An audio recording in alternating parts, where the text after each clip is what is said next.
بسم اللہ الرحمن الرحیم۔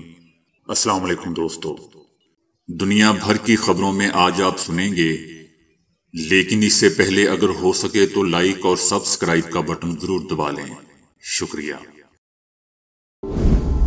سابق امریکی حکام، سفارتکاروں اور فوجی افسران نے امریکہ کے صدر جو بائیڈن سے صہیونی حکومت کے خلاف سخت رویہ اپنانے کا مطالبہ کیا ہے۔ امریکہ کی حمایت سے غزہ پٹی میں صہیونی حکومت کی نسل کشی کو 166 سے زائد دن گزر چکے ہیں۔ اس دوران وائٹ ہاؤس نے اس حکومت کے جرائم کی ہر قسم کی سیاسی، مالی اور فوجی مدد کی ہے۔ امریکی میڈیا کے مطابق اسرائیل کے خلاف سخت موقف رکھنے والوں میں سابق امریکی صدر بل کلنٹن کے قومی سلامتی کے مشیر اینٹونی سمیت سابق سفیر، وزارت خارجہ کے ریٹائرڈ افسران، پینٹاگون کے حکام، امریکی محکمہ انٹیلی جنس کے اہلکار اور وائٹ ہاؤس کے سابق اہلکار بھی شامل ہیں۔ ان لوگوں نے ایک کھلے خط میں صدر جو بائیڈن کو مخاطب کرتے ہوئے لکھا ہے کہ امریکہ کو اسرائیل کے ایسے اقدامات کی مخالفت کے لیے ٹھوس اقدامات کرنے چاہئیں اور اسرائیل کے لیے امریکہ کی امداد کو محدود کر کے اس پر دباؤ ڈالنا چاہیے۔ اس خط میں یہ بھی کہا گیا ہے کہ غزہ کی پٹی میں اسرائیل کی کارروائی بین الاقوامی قوانین کی بار بار خلاف ورزیوں کے ساتھ ملی ہوئی ہے اور اس آپریشن کی خصوصیات فلسطینی شہریوں کے خلاف ایسے طریقے استعمال کرنا ہے، مثلاً اندھا دھند قتل اور نسل کشی کرنا، جو بین الاقوامی قوانین کے منافی ہیں۔ ایسے ہتھیاروں کا استعمال جیسا کہ فضائی حملے اور بمباری، جس میں عام شہری اور فوجیوں میں کوئی تمیز نہیں کی جاتی۔ ان سابق امریکی عہدیداروں نے اس خط میں یہ بھی کہا ہے کہ اسرائیل بین الاقوامی قوانین کی خلاف ورزی کر رہا ہے، کیونکہ اس حکومت کی فوج کے حملے کے دوران غزہ کی پٹی میں دسیوں ہزار فلسطینی شہری شہید ہو چکے ہیں، جن میں زیادہ تعداد خواتین اور بچوں کی ہے اور عام شہریوں کی وسیع اموات ہوئی ہیں۔ اس ظلم اور اتنے بڑے پیمانے پر جرائم کو کسی بھی طرح جائز قرار نہیں دیا جا سکتا۔ دوستو، یاد رہے کہ غزہ پر صہیونی حملے کے آغاز سے اب تک فلسطینی شہداء کی تعداد 31,923 اور زخمیوں کی تعداد 74,096 تک پہنچنے کا اعلان ہوا ہے۔ صہیونی رجیم کی داخلی انٹیلی جنس ایجنسی شباک اور فوج نے ایک اعلان کیا ہے کہ جس میں انہوں نے تردید کی ہے کہ انہوں نے حماس کے عسکری ونگ القسام بریگیڈ کے سینئر کمانڈر رائد سعد کو گرفتار کیا ہے۔ اس سے پہلے دوستو، صہیونی فوج نے رائد سعد کی تصویر جاری کرتے ہوئے دعویٰ کیا تھا کہ انہوں نے مذکورہ کمانڈر کو الشفا میڈیکل کمپلیکس سے گرفتار کر لیا ہے۔ دوستو، یہ بھی یاد رہے کہ صہیونی فوج نے کئی روز سے الشفا میڈیکل کمپلیکس کا محاصرہ کر رکھا ہے، جس کے بعد اسرائیلی فوج نے اس مقام پر حماس کی فورسز کا الزام لگاتے ہوئے درجنوں افراد کو شہید کر دیا ہے۔ دوسری جانب اسرائیلی فوج اور شباک کے مشترکہ بیان میں کہا گیا ہے کہ گزشتہ روز فلسطینی کمانڈر کی جاری ہونے والی تصویر ایک انسانی غلطی تھی۔ صہیونی فوج کا کہنا تھا کہ انسانی غلطی کی بنا پر ہم نے الشفا ہاسپٹل پر کارروائی کے دوران ایک ایسے شخص کی گرفتاری کی تصویر جاری کی جو در حقیقت گرفتار ہی نہیں ہو سکا تھا۔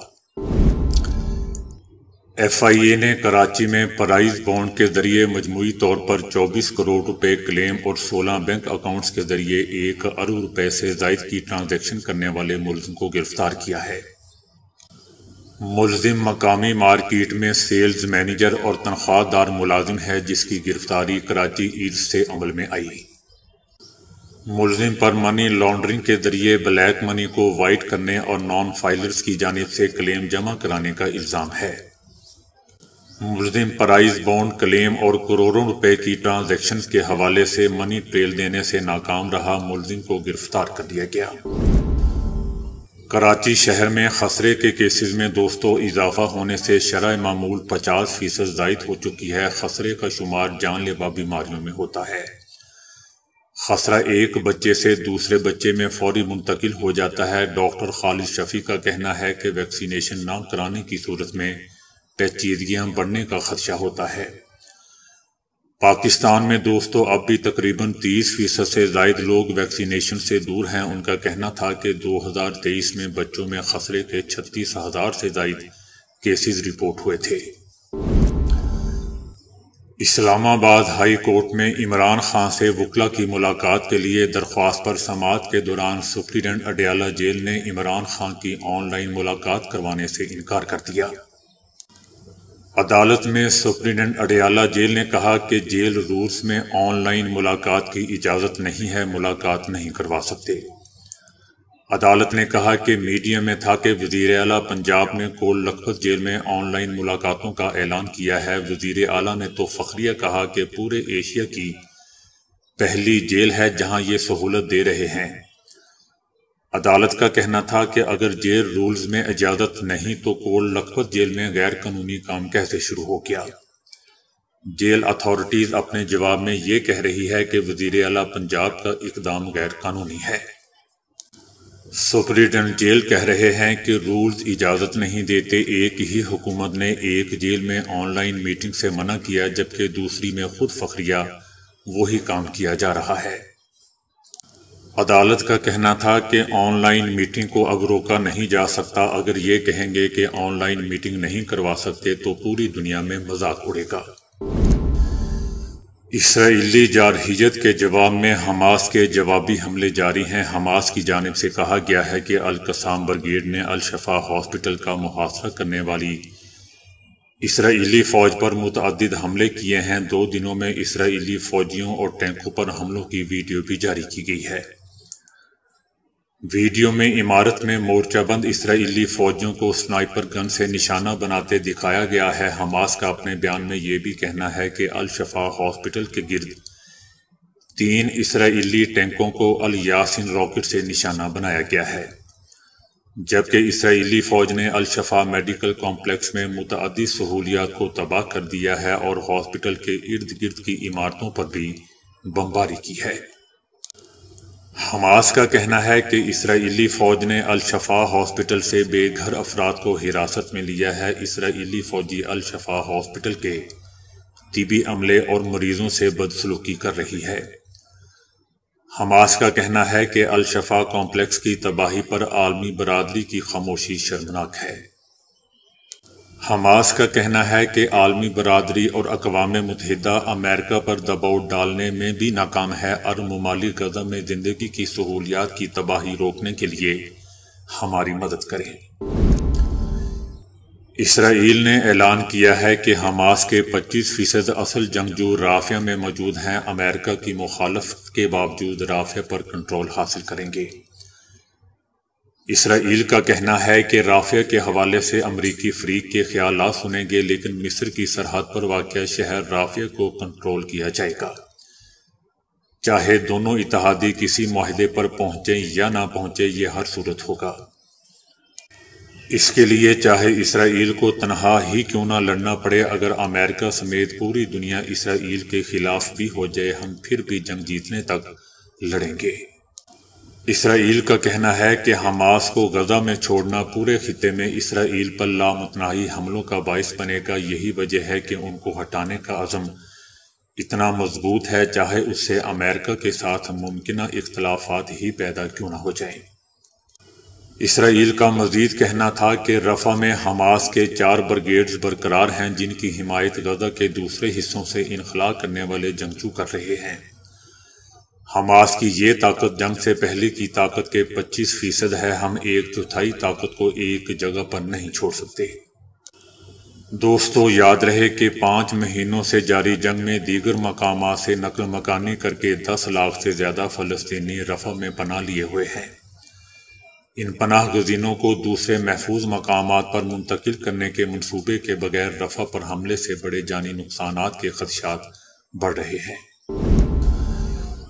پاکستان تحریک انصاف کے سینئر رہنما حامد خان نے کہا ہے کہ پی ٹی آئی کے حق میں حالات کا رخ بدلتا ہوا نظر نہیں آ رہا۔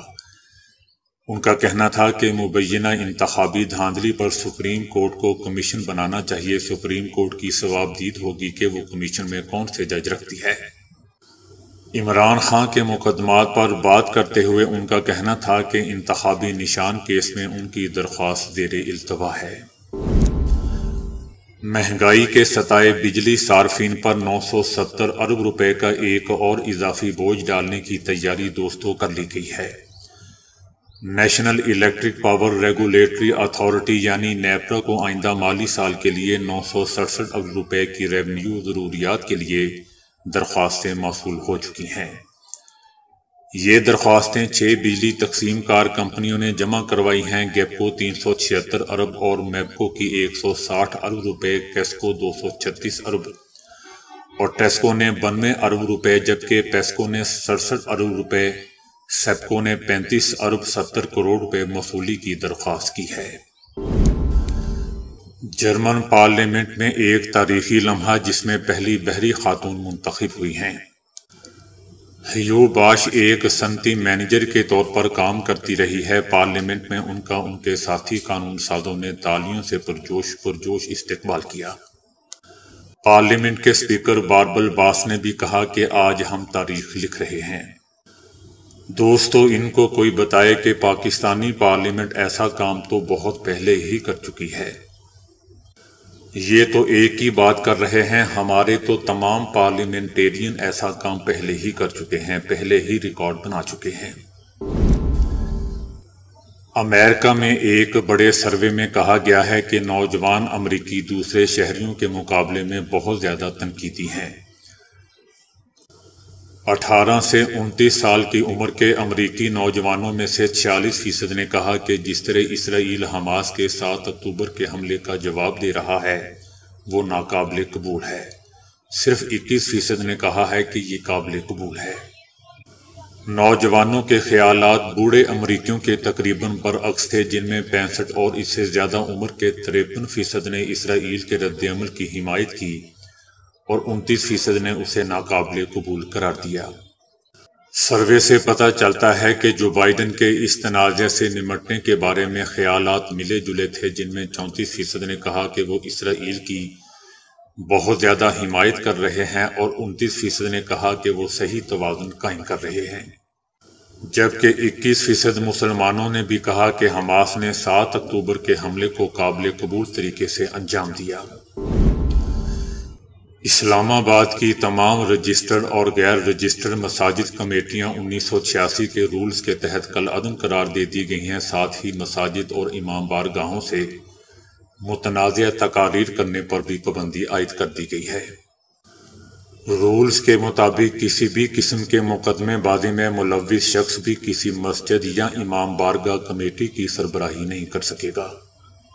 یقینی بنایا جائے گا کہ جس شخص کو بطور مسجد مینیجر نامزد کیا گیا ہے وہ کسی قسم کی غیر قانونی سرگرمی میں ملوث نہیں ہوگا۔ مسجد مینیجر کی اجازت کے بغیر کوئی عالم یا واعظ خطبہ جمعہ یا کوئی تقریر نہیں کر سکے گا۔ ہر مسجد یا امام بارگاہ میں تمام امور کا ذمہ دار بھی وقف مینیجر ہی ہوگا۔ وزیر دفاع خواجہ آصف نے کہا ہے کہ افغانستان کی بھارت کے ساتھ تجارتی راہداری روک سکتے ہیں۔ ان کا کہنا تھا کہ افغانستان کو خبردار کیا ہے کہ اگر افغانستان دشمن جیسا سلوک کرتا ہے تو ہم اس کی بھارت کے ساتھ تجارتی راہداری روک سکتے ہیں۔ ان کا کہنا تھا کہ افغانستان اپنی سرزمین پر پاکستان مخالف تقریب کاروں کو روکنے میں ناکام رہا ہے، لہذا افغانستان کو بھارت کے ساتھ تجارت کے لیے فراہم راہداری بند کر دیں گے۔ ان کا مزید کہنا تھا کہ یہ پیغام دینے کی ضرورت نہیں ہے کہ سرحد پر تخریب کاری کتنی بڑھ چکی ہے، ہمسایہ ملک کے ساتھ مسلح تصادم نہیں چاہتے، طاقت آخری حربہ ہوتا ہے، افغانستان دشمن جیسا سلوک کرتا ہے تو ہم بھی ویسا ہی کریں گے۔ روس میں 25 سالہ ماں کو اس وقت حراست میں لے لیا گیا جب وہ اپنی بیٹی کو آن لائن مارکیٹ میں فروخت کرنے کی کوشش کر رہی تھی۔ اس لوئزا نامی 4 بچوں کی ماں نے اپنی بیٹی کو گود دینے کے لیے آن لائن اشتہار لگایا تھا، جس پر ایک جوڑے نے خاتون سے رابطہ کیا۔ بچی کو گود لینے کا خواہش مند جوڑا دراصل قانون نافذ کرنے والے ادارے کی جانب سے بھیجا گیا تھا، جنہوں نے خفیہ کیمرے بھی لگا رکھے تھے۔ جب ایک کیفے میں لوئزا نے اپنی بیٹی کو جوڑے کے حوالے کیا اور 3000 پاؤنڈ لیے تو عین اسی وقت وہاں چھپے اہلکاروں نے خاتون کو حراست میں لے لیا۔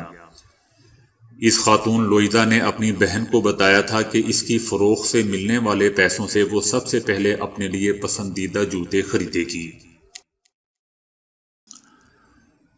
عام طور پر کہا جاتا ہے کہ پیسے سے خوشی نہیں خریدی جا سکتی، لیکن سائنسدانوں نے نئی تحقیق میں اس کے برعکس انکشاف کر ڈالا ہے کہ پیسوں سے ہی خوشی خریدی جا سکتی ہے، اور کسی سے نہیں۔ تحقیقکاروں نے 17,25,994 امریکی شہریوں پر کی جانے والی اس تحقیق کے رزلٹ میں بتایا ہے کہ کوئی شخص جتنا امیر ہوتا جاتا ہے اس کا خوشی کا لیول بھی اتنا ہی بڑھتا چلا جاتا ہے۔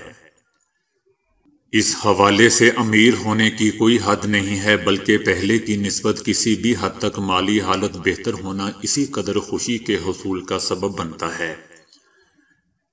تحقیقاتی ٹیم کے سربراہ ڈاکٹر میتھیوز کا کہنا تھا کہ ہماری تحقیق میں اس بات کے واضح شواہد میسر آئے ہیں کہ آمدنی اور خوشی میں اضافہ ایک ساتھ چلتے ہیں۔ جوں کسی شخص کی آمدنی بڑھتی جاتی ہے اس کی خوشی کا لیول بھی اتنا ہی بڑھتا چلا جاتا ہے۔ اس سے پہلے ایک تحقیق میں بتایا گیا تھا کہ $75,000 سالانہ آمدنی تک پہنچ کر ہی آدمی کی خوشی کا لیول بڑھنا شروع ہوتا ہے۔ ڈاکٹر میتھیو کا کہنا تھا کہ ہماری تحقیق میں یہ رزلٹ غلط ثابت ہوئے ہیں۔ در حقیقت آمدنی میں کسی بھی حد تک کا اضافہ اسی قدر خوشی میں اضافے کا سبب بنتا ہے۔